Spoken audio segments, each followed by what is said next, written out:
Be the one event of this first session when we've got people in almost all the seats because we don't have competing events. So I hope we will have room for all of you. Please sit down and we'll start in just a minute or two.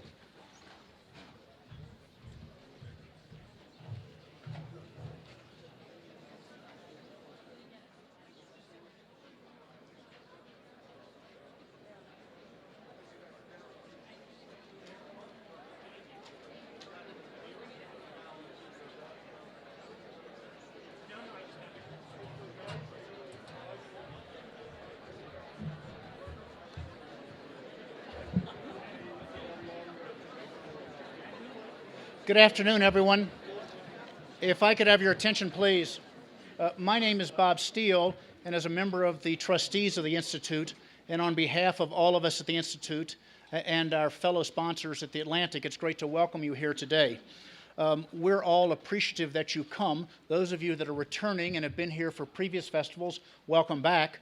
And those of you that are coming with fresh eyes to enjoy the Aspen Institute Ideas Festival, welcome, and thanks for being here with us.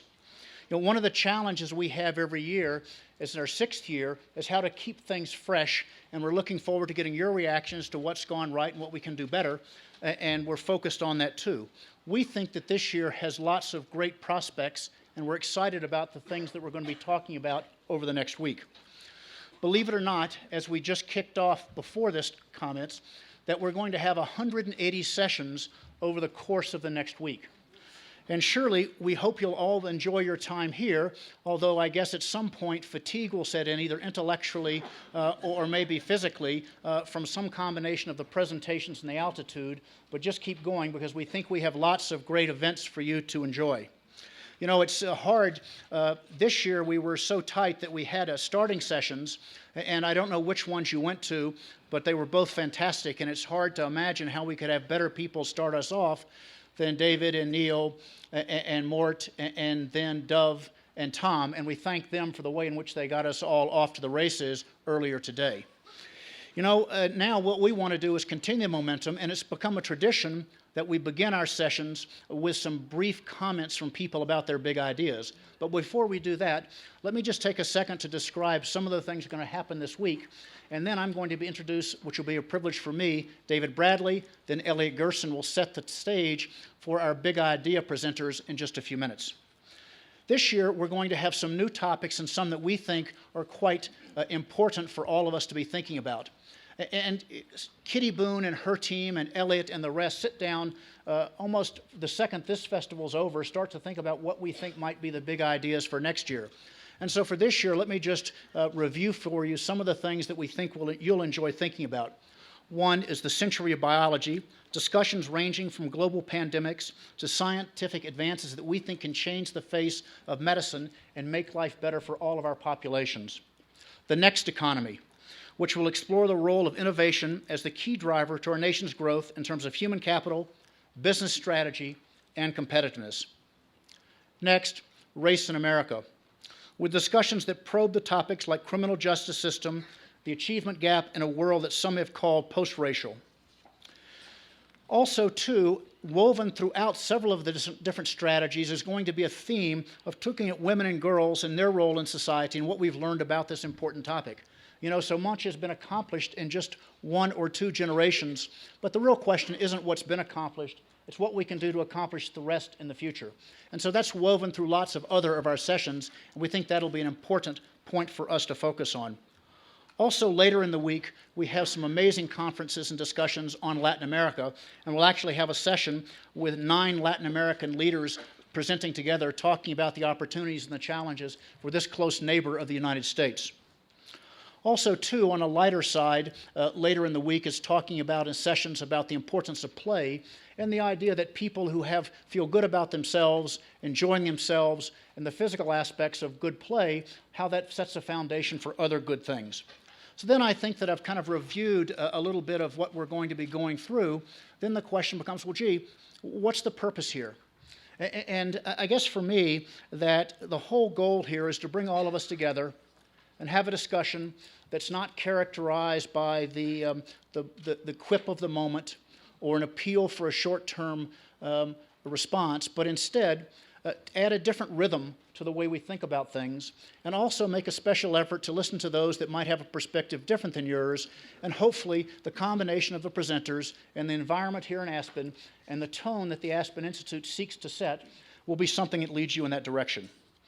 You know, we're quite fortunate here to work with the Atlantic at the Aspen Institute, but we also together, the Aspen Institute and the Atlantic, have some terrific underwriters who are helping make all these things possible. And so it really is appropriate for me to take just a second and recognize Allstate, Altria, Applied Materials, Booz Allen, Ernst & Young, Hewlett-Packard, Mercedes-Benz, and Thomson Reuters, and U.S. Trust, the Bank of America Private Wealth Management. Also, we have supporting underwriters with Monsanto and the W.K. Kellogg Foundation. What has made this festival work over the last few years has been this extraordinarily special relationship that we at the Aspen Institute have with the Atlantic. And here, there are a number of people who will be with us on campus from the Atlantic, and people that organize, write, and produce this first-class magazine will be with us, and I encourage you to take advantage of the privilege of being with them, meeting with them, and sharing ideas with them. This talented team is led by the inimitable David Bradley, who at a time when magazines are either becoming extinct or moving exclusively to the web, has carved out an important and very successful space for thoughtful analysis and deeply reported pieces on the pages of The Atlantic, the National Journal, and the Atlantic media properties. If anyone ever questioned whether one person can make a difference, David Bradley is the embodiment of that notion. Through the power of his personality and intellectual breadth, he's responsible not only for maintaining the traditions of this 150-year-old magazine, but also makes for an amazing, endless, and interesting partner, which we appreciate so very much. Now let me introduce David Bradley, who I'm pleased to have as our partner and my good friend. Thank you.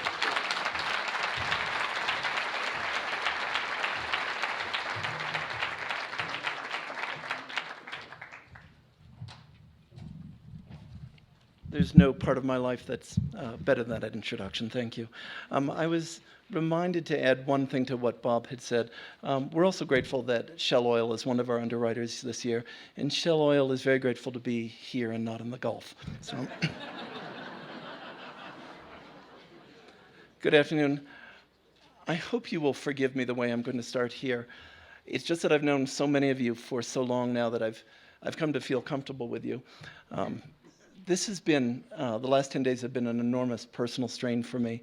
And there's something I want to figuratively get off my chest. It's a confession of sort, and I'm sorry for this. My name is not David Bradley. My name is Boris Zhukovsky.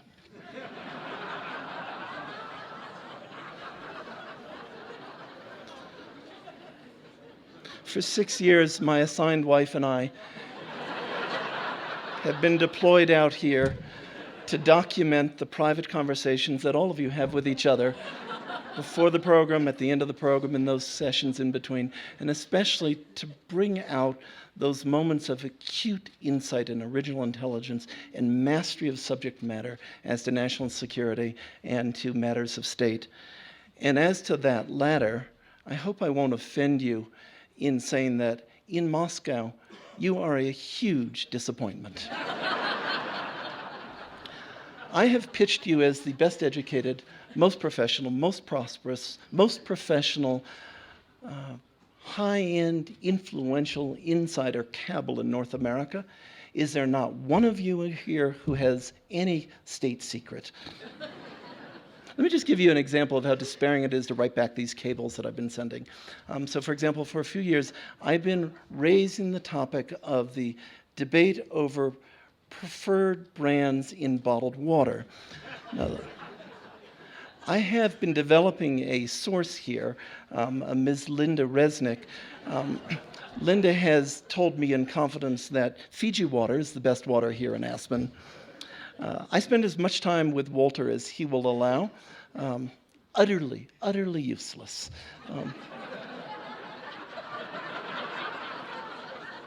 Walter's whole focus is on what he calls founding fathers. So it's Ben Franklin this, Ben Franklin that.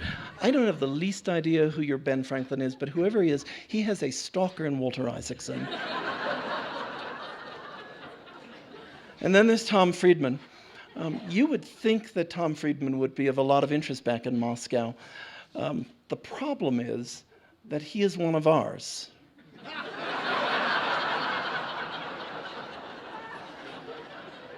Tom's real name is Trofim Friedmedvedev. For those of you who don't think I rehearsed this, I'll do that again for you. Trofim Friedmedvedev. I have known Tom since our university days together in Minsk. I hope you will believe me when I tell you he knows exactly nothing about the Middle East.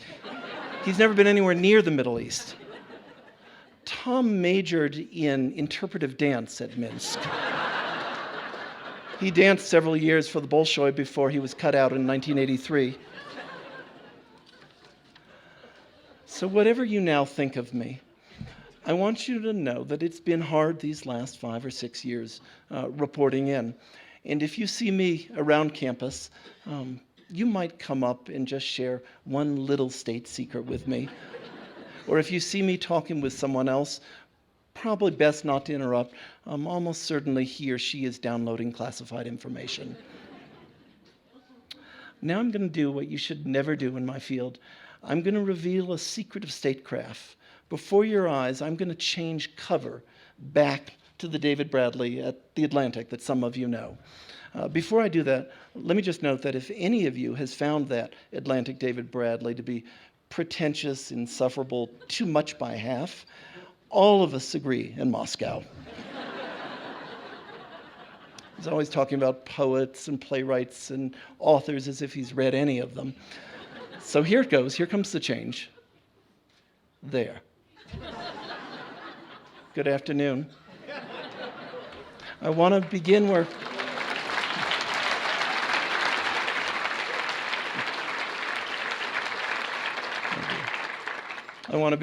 I will end, and that is by telling you the privilege the Atlantic feels in being a partner of the Aspen Institute, and the privilege I think both institutions feel in having you as our guest this week. The American playwright David Mamet was asked by his friend Warren Beatty to babysit his, Warren Beatty's, children one afternoon, which turned out to be a long and a disagreeable affair. And afterwards, Mamet commented on Beatty's children, saying they were underdeprived. Isn't that our state of affairs, underdeprived? Underdeprived to be here in Aspen, underdeprived by this extraordinary bounty of the Ideas Festival that Kitty Boone has prepared for us, underdeprived just by our lot in life. So life isn't fair, and I've been given that unfair advantage. So let me lead with appreciation for the Atlantic and for my own part. I can't tell you how much it's a privilege and how much we appreciate being here with the Aspen Institute and getting to host you across the next week. It's now my privilege, in addition, to introduce you to Elliot Gerson, who's the Executive Vice President of the Aspen Institute and a longstanding colleague of a lot of us here. Thank you.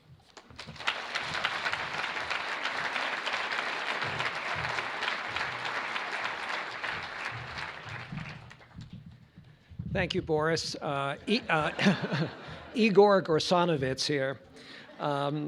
We are absolutely thrilled that you're all here at our 6th Aspen Ideas Festival. And as you've heard from Bob and from David, I want to tell you just how important our relationship is with our friends at the Atlantic. It really would not be possible without them. You will be seeing any number of their appropriately celebrated editorial staff on the dais over the next number of days. But please understand that their contribution to this festival goes far beyond the intellectual brilliance of the handful of the Atlantic editors whom you'll be seeing. And they're fully co-conspirators with us in planning this over the course of the year. The current issue of The Atlantic, which you will all have in your welcome briefs, actually is the ideas issue. And I think, James, this was inspired several years ago by the Ideas Festival. And it relates also to this opening session where we invite a number of people whom you will be getting to know over the next few days to share a big idea with you, a big idea limited to 3 minutes. A few of those people will be people who've actually written the ideas in the magazine. I'm not quite sure what I think of the lead story, the lead idea, The End of Men, which is of a concern to approximately half of us. But we are very, very pleased that this is just a way to give you a flavor of what you're going to have over the next few days. But one of the very biggest ideas that we are enormously proud of, looking back over the last 5 years, has been the role played by the Bezos Scholars program. This year, a dozen top high school rising seniors and outstanding educators from public high schools around the country are going to be participating in this program. And what we're going to look at right now is just a short video that shares a very big idea and an idea in action from the past scholars. So if we could please roll that short video.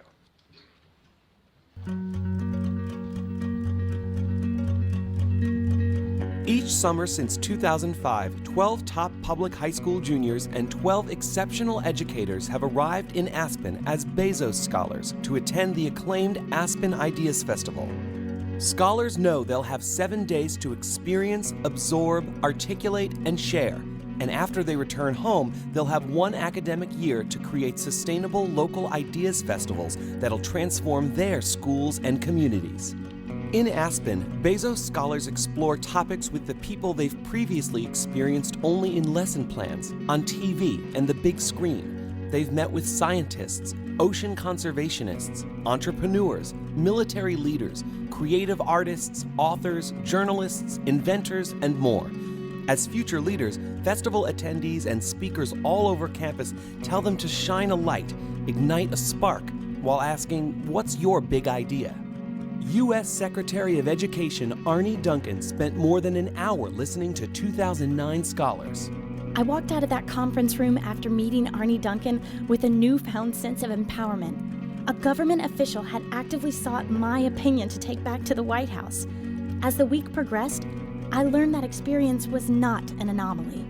They had a scholars-only breakfast with Sandra Day O'Connor. Sometimes a breakfast is just a breakfast, but this was life-changing and school-changing. The festival, first created by 2007 scholars at Metropolitan Learning Center in Bloomfield, Connecticut, offered its 3rd annual fest in 2010. This celebration of Haiti drew more than 1,000 attendees and raised funds to help rebuild their sister school in Haiti.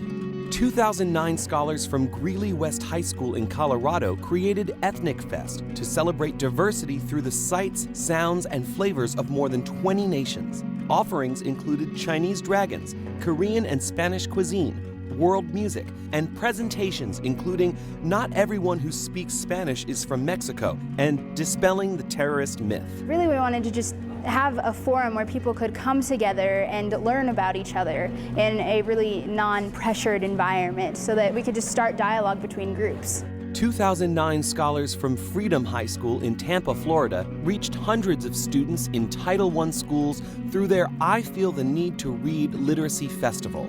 The impact of the festival may soon reach beyond the district as more high schools move to adopt elementary schools for similar literacy festivals. The results of these local ideas festivals, say students and educators, include an expansion of global awareness and community involvement.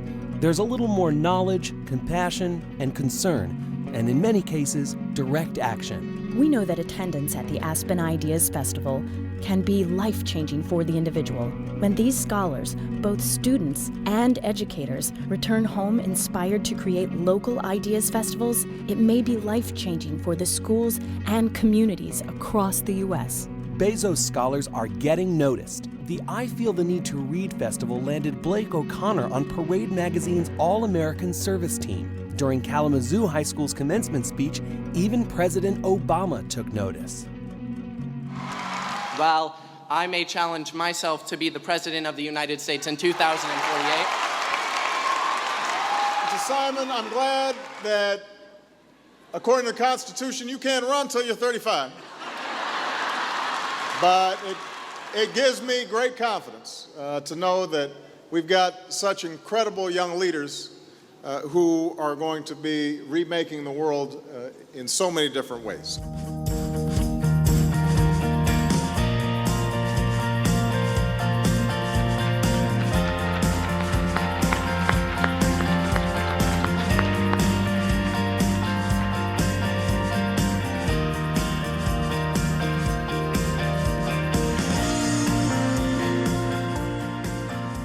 This program, of course, wouldn't be possible without the generous support of the Bezos Family Foundation, and I want to give a special thanks to Mike and Jackie Bezos, whom I'm sure are out there somewhere. Thank you very, very much.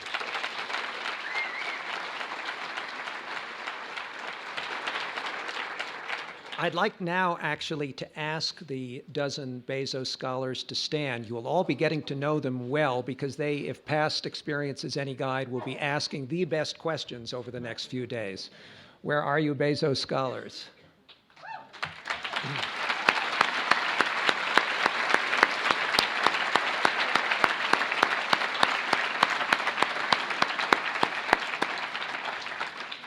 Okay, as I said, we've asked each of our presenters to share with you a big idea in the span of just 3 minutes. Each will introduce himself or herself, but it's my pleasure to introduce the first of the presenters, legal scholar and commentator Jeffrey Rosen.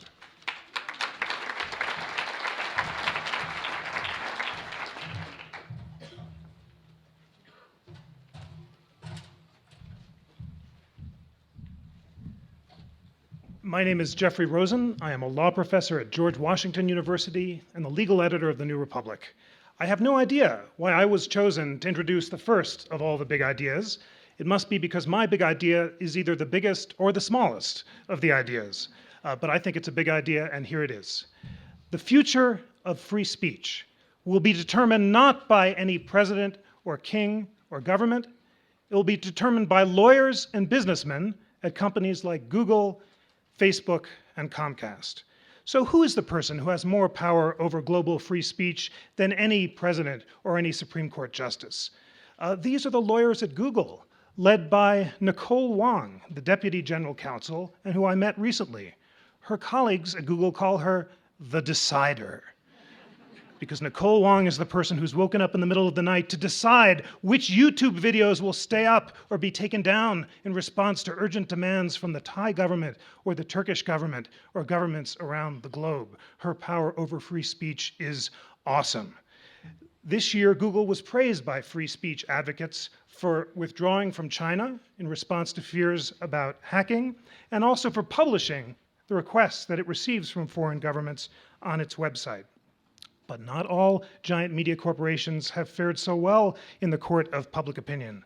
Not long ago, Comcast, America's largest internet provider, was criticized for blocking BitTorrent, the leading open source file sharing service, which competes with some of Comcast's own video apps.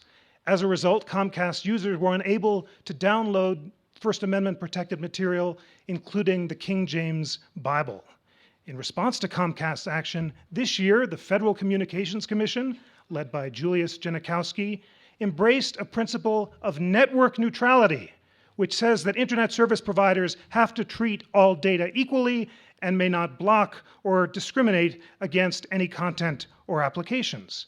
Also this year, a federal court struck down the net neutrality policy on the grounds that Congress had not explicitly authorized it. The FCC has tried to reintroduce the policy, and there will be a fight between regulators and Congress that will ultimately determine its fate. But you see now the point.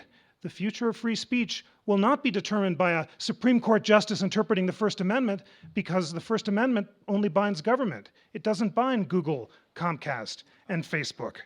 And that's why I have a very important message to deliver to the titans of digital communications who are in this room. The future of the First Amendment will be determined by federal regulators, by global legislators, by engaged citizens, but ultimately by the decisions that you make in the course of doing business. Use this awesome power wisely, or an engaged citizenry around the world may rise up to ensure that you do. Thank you so much, and enjoy the festival.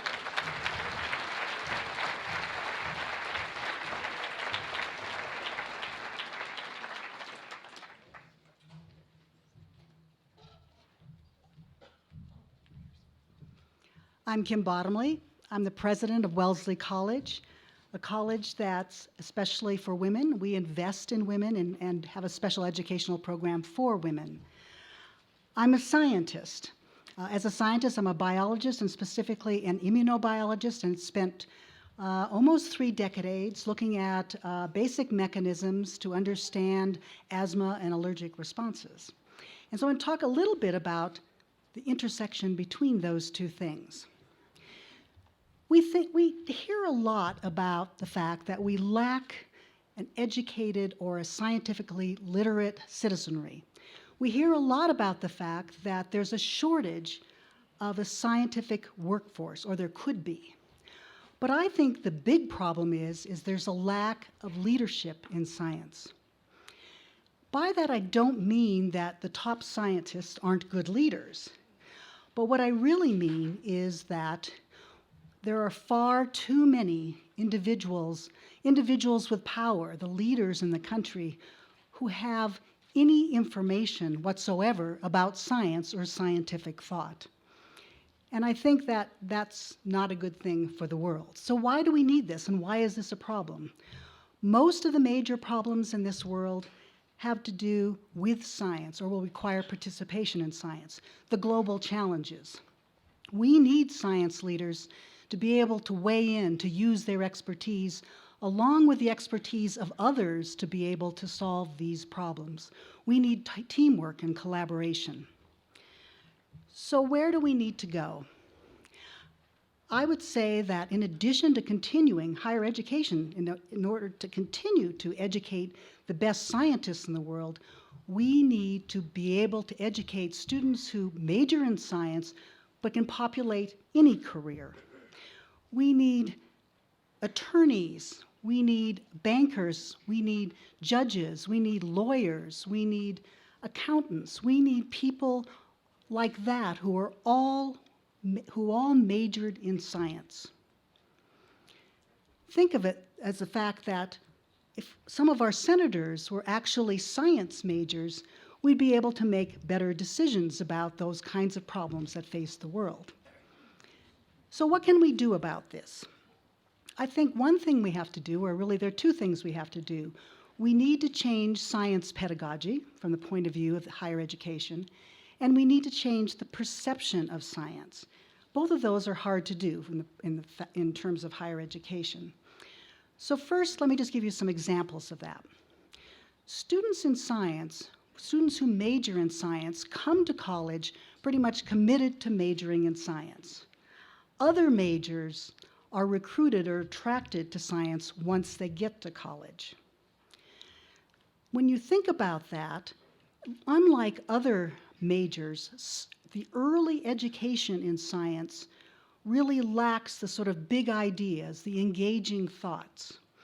I think about science as when I was a first-year student taking my courses in science, it actually doesn't look a lot different, the courses and the things I took, than first-year students today who are taking those courses in science. And it's been a long time. We need to think about the pedagogy. Science careers often lead to a narrowing of the career choice. So people who major in science often have a narrow sense of what their careers could be when they graduate from college. So in that sense, science isn't really truly a part of the liberal arts. Perception makes a difference. There's a sense that people can't major in science if they don't have the ability to major in science. Some of this is just stereotyping, and it's been particularly damaging for women. So there are many things to think about. So what do we need to do? We need to think about leadership in science. We need to think about leadership to have more leaders in science in the decision-making people in this country. We also need to think about educating students for leadership in science, and this is also to educate students who will ultimately be the supporters of the science enterprise. And so I think that it will be good if we could make science much more a part of the liberal arts, integrated into the liberal arts, and therefore will be a part of our society. Thank you.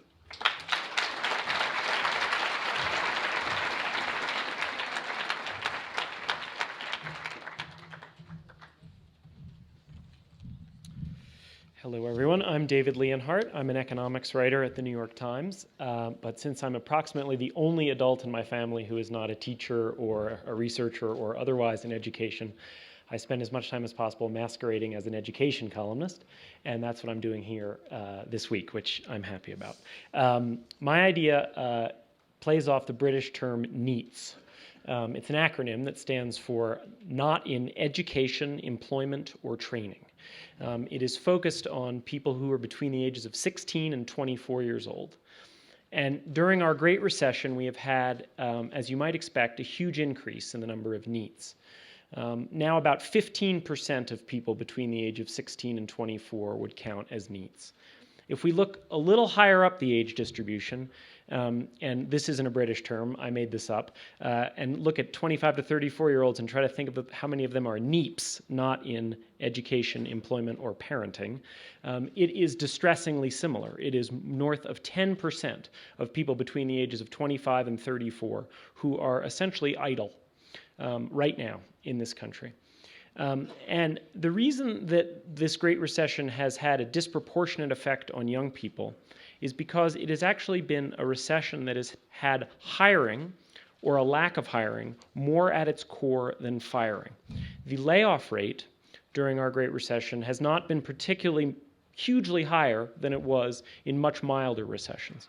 But starting in about late 2007, the hiring rate that companies, and public sector too, but mostly companies, the hiring rate of companies plunged. And so what this means is that if you're looking for work, it is very, very difficult to find work. That's why you hear these statistics about how many long-term unemployed they are. And if you think about young people, not only are they more likely to be looking for work because they're coming out of school, they're more likely to change jobs. And so they're more likely to find themselves through with one job and looking for another. It's been very difficult to find another job in this recession because of the huge slowdown in hiring that's now going on 3 years old. What's particularly worrisome about our NEETs and our NEEPs is that people pay the price for decades, for essentially their entire working life, for being out of the labor force for a long time when they're young. And so solving this problem is both an immediate issue, it's a reason to be concerned about the slowdown in the recovery we've had, but it's also a long-term issue. And over the longer term, I think the clear solution to this issue are colleges, four-year colleges and two-year colleges. In the early part of the 20th century, the United States made a decision that it was going to lead the world in high school education. In Europe, countries were saying, you know what, we don't need to educate all of our people for high school. We're wasting education on a lot of them. A lot of them don't need it. They can do jobs that don't require a high school education. It's the sort of thing, of course, that you hear about a college education in this country. This country did decide that high school should be universal, and it has reaped the benefits of that for decades and decades and decades. But we no longer lead the world in the share of young people graduating from college. One of the big problems is the number of people who enroll and do not graduate. Huge numbers of them end up in this idle category that I'm talking about. We've recently seen a huge burst of educational reform in the K through 12 area. Anyone who's coming to Aspen events doesn't need me to tell them about that. We haven't seen nearly that burst in the college realm. We haven't seen nearly the push to hold the colleges accountable for their results, to highlight colleges that are doing a wonderful job of turning students into graduates. I think that will be, I hope that will be one of the coming big battles of education. And for anyone who's interested in that topic, I would point you to two things to look at.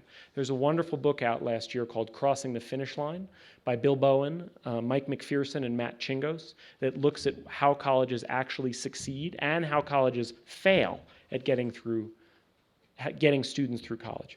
And the second thing is, I would look at just the little bubbling up of reform that we see. It's nowhere like K through 12 education, where we have Michelle Rhee and Joel Klein and all these exciting things going on. But you can see little things starting. My favorite example is in West Virginia, where instead of tying their scholarship simply to students being enrolled, which is the way education is funded in most of the country, there is no reward for colleges that do a good job graduating students, and there is no punishment for colleges that do a bad job. Instead, they simply get funding for putting students in seats. In West Virginia, they've started to tie scholarships to students remaining on track to graduate in 4 years. If you do not remain on track to graduate in 4 years, you lose eligibility for the main college scholarship. I think that's the kind of thinking that we're going to need in order to increase our college graduation rate and reduce the number of NEETs and NEEPs, not just in this recession, but going forward. Thank you.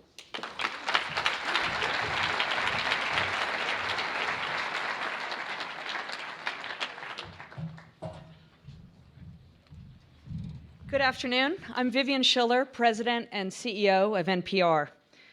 More than 200 years ago, Thomas Jefferson famously said that given a choice between government without newspapers and newspapers without government, he would not hesitate to choose the latter. But probably for the first time since he uttered those words, the possibility of a government without newspapers is not implausible, although I would expand or modernize the term newspaper in this case to include all platforms in journalism. According to a recent report that came out in March from the Project on Excellence in Journalism, $1.6 billion worth of reporting and editing capacity has been lost from the commercial news business in the last 10 years, gone. According to that same report that did a survey, quite a large survey with a large sampling, 70% of respondents said that they believe that most news media is biased. 71% said they feel more confused than informed. The fact is, with a few exceptions, like the New York Times and of course like the Atlantic, the business model, of course, for many commercial forms of news media is broken. And the tsunami of information that comes at us, or tsunami of stuff that comes at us all hours of the day, leaves us confused as to where to turn. So here's the big idea. Public media. Let me tell you what public media is. Public media is the nearly 1,000 public radio stations across the country that serve news and information to their communities, like Aspen Public Radio right here in town. It's PBS shows like Frontline, Nova, PBS NewsHour, and Need to Know. It's the over 300 journalists at NPR who man full-time bureaus still in Baghdad and Kabul, and are reporters who continue to follow stories where others leave, like in Haiti, in New Orleans, and in the mines of West Virginia. It's the dozens, soon to be hundreds, of new news organizations, not-for-profits all, that are springing up across the country. They go by the names of ProPublica, Voice of San Diego, St. Louis Beacon, Bay Newser, Texas Tribune, and on and on. But mostly it is the 40 million people, and growing, that tune in or log on, and the millions among them who support us financially. So how is it that public media has escaped the scrim freight of some of our brethren in commercial news? I can really only hypothesize. I think partly it's the fact that we have stick to our knitting when it comes to journalism. My favorite definition of journalism comes from Bill Kovach and Tom Rosenstiel, who called it the information that citizens need to be free and self-governing. That's what I think about when I go to work each day. Maybe it's because we're not driven by short-term needs for profit, but the long-term needs of the audience. Because we have many sources of revenue, but yet never charge our listeners, our viewers, and our readers. And maybe it's because to us, the audience are not our customers, but our partners. The problem is, even given all that, we must grow. Despite the fact that NPR has 17 bureaus overseas, that is not nearly enough to cover the world for American listeners and readers. Many public radio and public television stations and many of the new not-for-profits have reporters covering the State House. But to truly understand the impact of government, we need many more.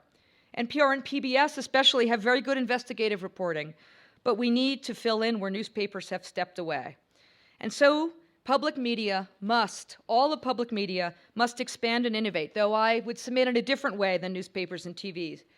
One, by partnering with each other. Some of the incumbents, like PBS and NPR, must support and partner with the smaller startups who may not have the audience and the brand, but are doing extraordinary work. We must innovate in digital media and social media to publish, to distribute, to newsgather. We must partner with philanthropists who share our commitment to fact-based reporting. We must maintain a discourse that is civil, independent from influence, and free of bias. And we must both innovate and spur innovation by making our content, making it available and open source to engage the audience and all of those citizen journalists and also what we like to call the citizen coders out there who can build upon our work. Because as the ranks of journalists in commercial media shrink and the ranks of self-interested information providers expands, as marketers and agenda-driven orations become publishers, all three of those, by the way, from the March report, then the need for public media to continue to create and deliver honest, unbiased, thoughtful journalists becomes indispensable, and we think that's a big idea. Thank you.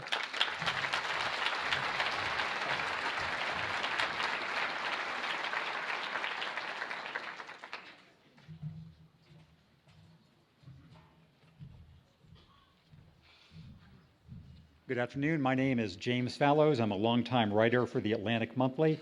We're proud to be here with the Atlantic team inspired by the comedy stylings of our great leader, David Bradley. The rest of us will leave that to him. Proud to be part of the Aspen Ideas Festival team, which I've seen evolve in wonderful ways for the last 6 years, and this community, which includes many people I've worked with, a few I've contended with, and lots of people I have learned from in all circumstances. So with that prelude, my big idea concerns American decline. The first known instance of declinist rhetoric in North America was in 1636, when a Congregationalist minister lectured a group of shivering Massachusetts Bay settlers about how far their standards had fallen from the golden age of greatness, which he dated to just after their arrival with John Winthrop in 1630. At every stage of American history since then, warnings of decline from past glory have rung through our public discourse. Even before the American colonies became a republic, writers dare compare the nascent nation to the Roman Republic, so as to warn about likely imperial decline. Through America's post-World War II era as a world power, the main Jeremiad theme has shifted from falling short to falling behind the Soviets of the Sputnik era, the Japanese of their 1980s heyday, and of course the allegedly unstoppable Chinese today. My cast of mind naturally draws me to this topic, something I first sensed when I woke up on my 13th birthday and marveled at how much more promising life had seemed back when I was 12. And America's decline or renewal has been the unplanned background theme of my reporting from around the world over the decades, from Southeast Asia, from Europe, from Africa, Japan, and much of the past 4 years in China. What I have learned from this process is my big idea about declinist thinking. It can be liberating and energizing, or paralyzing and destructive, depending on how we do it. So let's be very careful how we talk about decline. I assert that nations have personalities, or at least America does. And America has been at its best when its personality is both confident and challenged. Confident in projecting the thick-skinned, long-perspective calm that, to their respective supporters, has been the most reassuring trait of presidents otherwise as different as Ronald Reagan or Barack Obama, or Eisenhower or Washington or Lincoln. In classic cinematic terms, this would be the difference between, say, Humphrey Bogart and Woody Allen, or Katharine Hepburn and Lucille Ball. Confident and challenged in being spurred out of somnolence to address the real problems the nation has always had. This is the useful American combination of optimism about what can happen if the nation does face its challenge, and pessimism, even tragic imagination, of what will happen if it doesn't. Does America now have truly serious problems which might already signal decline? Indeed it does, and they might. But talking as if that is certain, or that we are already number two, not only glosses over the stupendous challenges still facing the imagined new number one, China, but also brings out the least useful combination of American personality traits: thin-skinned rather than confident, defeatist and bickering rather than motivated. Let us therefore say, instead of talking about decline, say instead that we are number one, but must constantly re-earn that stature. Or that if we are now number two, it's in the old Avis rent-a-car sense, all the more determined to try harder.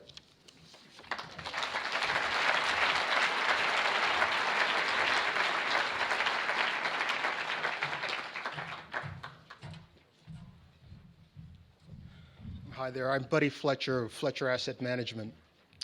I think I was invited to tell you my big idea regarding building a small fortune. Now, they may have been thinking that because we were one of the hedge funds that actually hedges, I would talk about that, but the small fortune I want to talk about is a little different. The small fortune I want to talk about, or rather the three ways that I'd like to tell you how you could create a small fortune, start with this. First, you could be Bill Gates and build a multi-billion-dollar fortune and give it away during your lifetime, learning as you give, inspiring others, and that's one of my favorite ways of building a small fortune. Another way is the way Steve Jobs has built his fortune. Going through a career where you get fired and mocked and people take your company and you fight back and you deliver a product that makes people better, that empowers people, that allowed my brother to get a Summa on his thesis at Harvard because he could work with Apple software, writing an entire orchestra without having an orchestra there. That allowed my brother, Jeffrey, who will be speaking this week, to win an Oscar by editing films from early on, from junior high school on, devoting his passion, having a tool to free his passion. Or a third way is what my buddy Skip Gates and I like to do. We like to try to collaborate to say, let's start businesses, let's make investments, but our goal is not, we're not motivated by greed. I know greed is good is the buzzword, and there's a new movie coming out, but I think love is good, not greed. If you find something you love, and it's good for society, it serves the greater good, and you pursue that, that's how to build a small fortune. But the real fortune that I will talk about is a very different kind of fortune. John Doerr, who's here, nominated one of his partners to come to the Crown Fellow program at the Aspen Institute, and Skip Gates nominated me. I didn't want to come. I was busy. I had work to do. I work hard. But I took a break, and I came, and I wanted to think big thoughts and learn how to make the world a better place. Little did I know this supposedly life-transforming experience would in fact be that. On the first night, I met John Doerr's partner, Ellen Powell, and immediately fell in love and decided we'd get married and have kids. And so we are the most indebted to the Aspen Institute of anybody who's here. Where is Ellen? Where is Ellen? Well, I won't embarrass you, but in any event, that's the real fortune that I've developed, and I want to talk about that also, the fortune of finding someone to love. Thank you.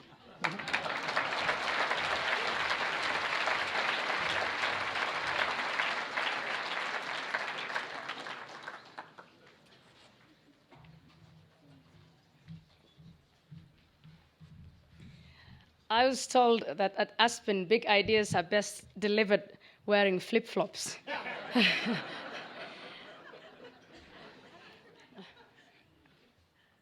In 2002, this was 16 October, I lived in the Netherlands. I was a citizen of the Netherlands, and I had published a few works, appeared on television, and there was a cacophony of threats.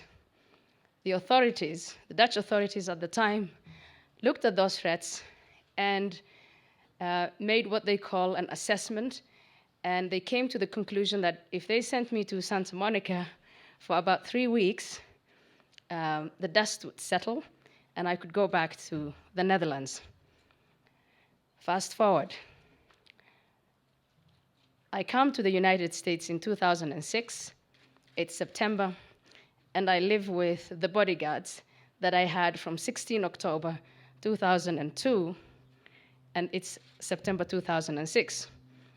And I speak to one of the experts. At this time, there is a whole agency of experts all dealing with Islamic terrorism. And I ask the American, how long do you think I'm going to live with protection? And he looks at me gravely and he tells me, you have to outlive a generation. I still live with that, and I'm more aware of it than I think you are. But it's not only me who lives with that threat, we all live with that threat. It's interesting, people always ask for the quantity, but can't we think of what's the face, what does it look like? I had the experience of my friend and colleague who got killed in the Netherlands, Theo van Gogh, and I remember the face of the young man who killed him and his arguments for doing that. He considered himself a soldier of Islam. There's another man, Faisal Shahzad, whom you all remember from the Times Square attempted bombing 2 months ago.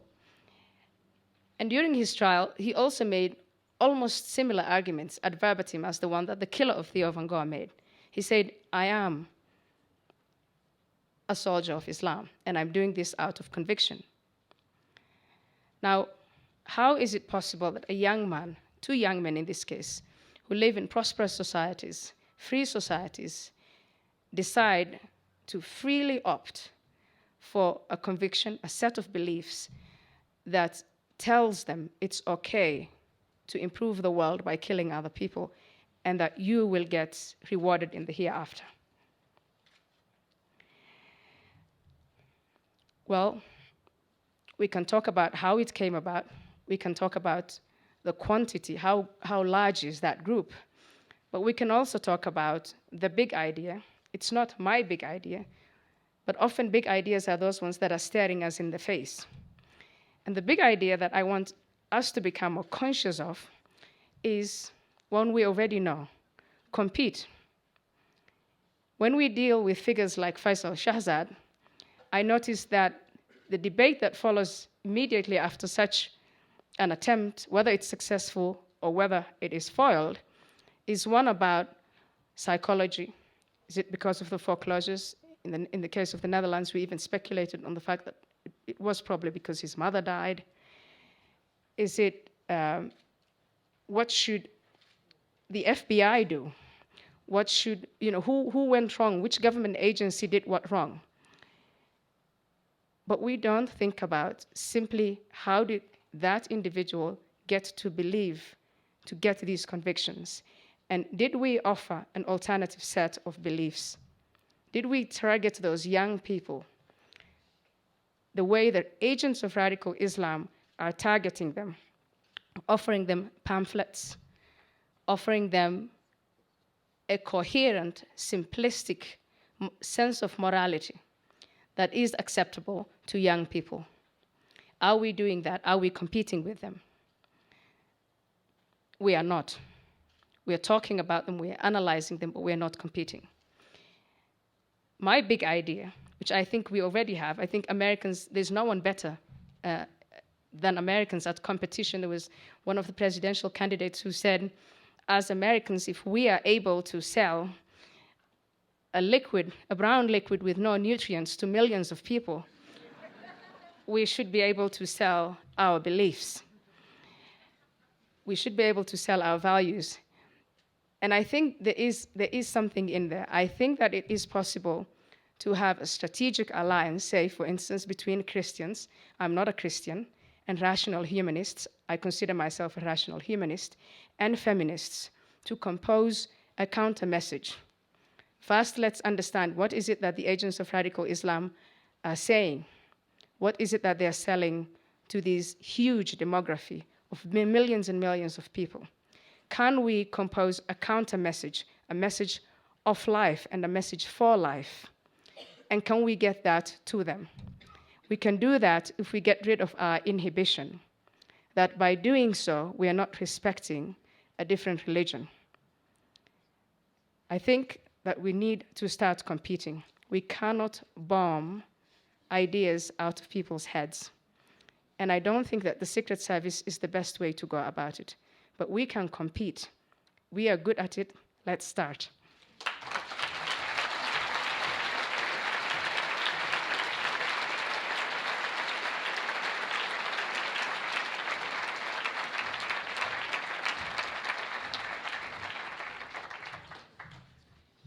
My name is Fred Wanaka, and I'm the founder of the African Leadership Academy in South Africa.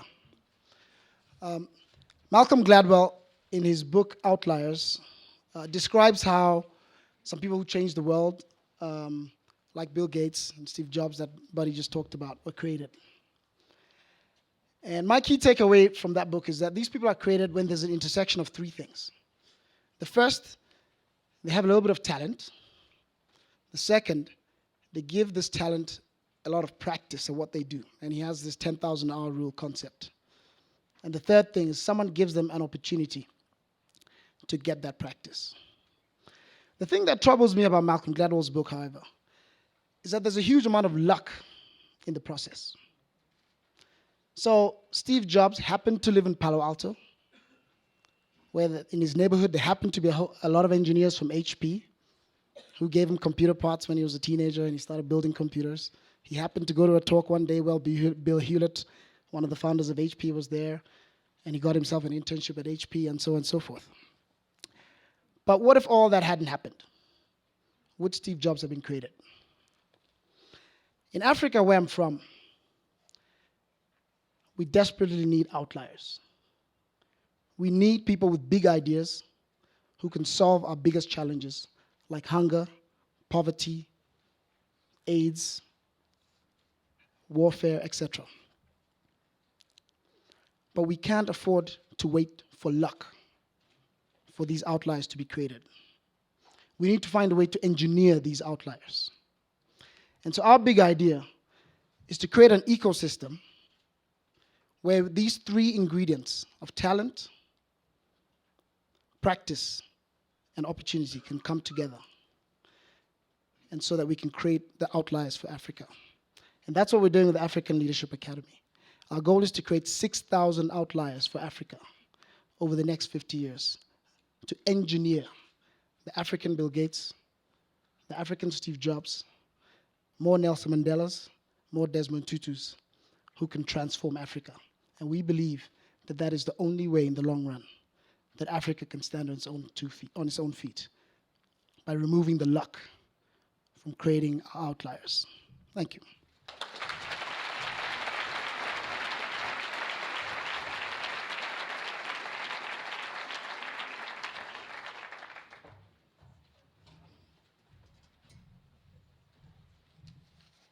Good evening. My name is Regina Benjamin. Since I've been in this uniform, people often ask me how they should address me. Should it be general or surgeon or what? I prefer doctor. While my title is the United States Surgeon General, the rank on my uniform is actually that of a 3-star general. That's because I lead the United States public health officers, 6,500 strong, across the country and abroad. While the Navy protects our oceans and our shores, Air Force, our skies, we protect the public's health. Prevention is the foundation of our nation's public health system, and prevention is the foundation of my work as Surgeon General. And as Surgeon General, my priorities focus on wellness and prevention. And a new health reform law, the Affordable Care Act, provides a historic funding commitment to promote prevention and wellness. The new law established a National Prevention, Health Promotion, and Public Health Council, which I have the honor to chair. The members of that council include the cabinet-level heads of agencies throughout government, not just HHS. So that signifies the importance. The council will provide coordination and leadership to the federal level to ensure that government really is focusing on prevention. It's going to develop the first ever prevention strategy. We've never had a national prevention strategy. It'll also make recommendations to the president and to Congress about the most pressing health issues affecting the nation and changes that are affecting the public policy to help prevent those conditions. Actually, we sent our first status report to the president and Congress just last week. And the president's going to be announcing an advisory council of public members to our council. So with this council, my idea is to hope to move us from a system of sick care to a system of wellness and prevention.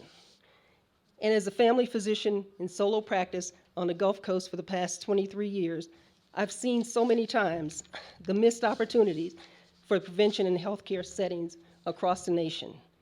If we really truly want to change our health system and reform our system in this country, we need to prevent people from getting sick in the first place.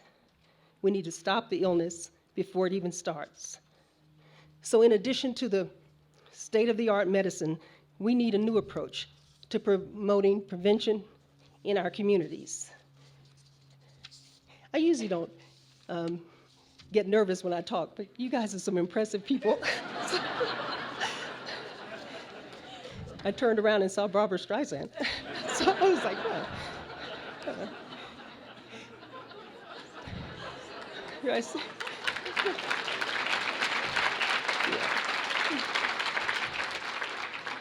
really do want to change the way we think about health in this country. And that calls for this nation to take a more holistic approach to community health, and spanning from our safe highways and worksite wellness to clean air and healthy foods.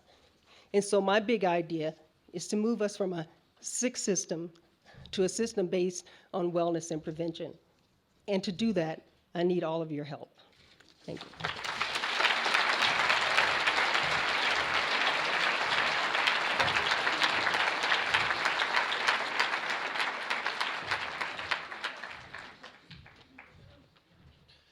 Hi, I'm James Bennet. I'm the editor of The Atlantic, and I'm going to just provide a gloss on The Atlantic's big idea from our July-August issue, our cover story by the very brilliant and intrepid Hannah Rosen, which Elliot noted with alarm earlier we called The End of Men. Last year, Iceland elected as prime minister the first openly lesbian head of state in the modern world. She campaigned on a vow, among other things, she campaigned on a vow to end what she called the age of testosterone, that she said had wrecked the country's banking system and caused all sorts of other problems. The truth is that as a man, you don't have to think too hard these days about our multiple institutional failures: Wall Street, the Catholic Church, the Congress, Tiger Woods Incorporated, the Federal Reserve, the automakers, the institutions of Sunni and Shiite Islam, the press, and so forth, before you begin to get a little self-conscious. It may be that women haven't failed quite so spectacularly because they haven't had the opportunity to do so yet, but it's starting to look like they're going to get the chance. The wage gap persists. Discrimination is very real, remains a huge problem. But behind these things, a change that has been underway for a long time is now arriving with a kind of shocking speed. This was the year that women passed men in holding more jobs in the US economy. Women now have a majority of managerial and professional jobs as well. And as a group, women are coming faster and faster out of the starting gates. They dominate our colleges and our professional schools. For every 2 men who will earn a bachelor's or master's degree this year, 3 women will. Of the 15 job categories projected to grow the most over the next 10 years, all but 2 of them are dominated by women. The 2 are computer engineer and janitor. And this trend isn't confined to just the United States. It's happening globally. So far, the Fortune 500 appears most egregiously to be lagging behind this trend. But our politics is showing signs of catching up fast. And our popular culture is right on top of it. You can see the signs all around you once you start thinking about it. But take your pick of our recent crop of popular romantic comedies, Knocked Up or Greenberg or Role Models. The male leads are universally losers, kind of man-children, who somehow land these successful, beautiful women just by being pathetic and somehow persuading them to help raise them, or pay for their video games. I'm pretty convinced that the screenwriters are by and large still male. But the movies are on to something. If the age of testosterone is, in fact, giving way to an age of estrogen, the darker side of the story is that men show signs of falling behind, if not simply giving up altogether. They're now more likely than women to hold only high school diplomas, which, as David Leonhart said earlier, is not a ticket to success in the modern economy. Lower income communities in America are increasingly looking like matriarchies, where women now make all the decisions, including not to marry at all, because to marry would be to just add one more financial burden to their long list. And our universities, our elite universities, are now running quiet affirmative action programs on behalf of young men who are emerging from high schools significantly less prepared as a group than women. And while women have successfully moved over decades now into what were once male-dominated professions, there's no sign of men moving in the other direction. So it may be true that behind every successful man there was a woman, but now that that woman can succeed for herself, we men are going to have to pull ourselves together and figure out how to compete on our own as well. Thank you.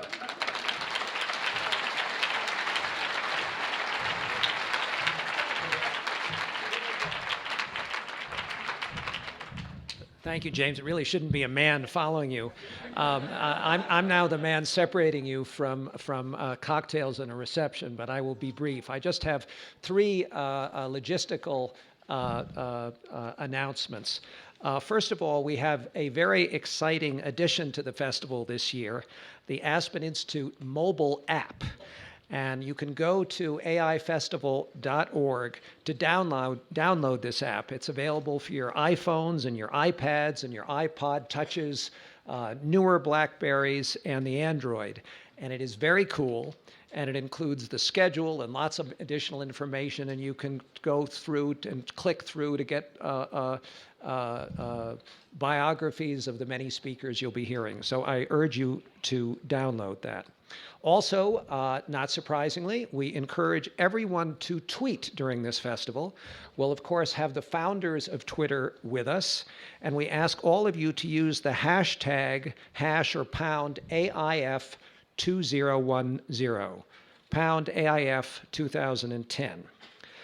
And also, because we have more than 300 presenters here this week, you've already heard 10, and you've gotten a wonderful taste of the meals that will follow.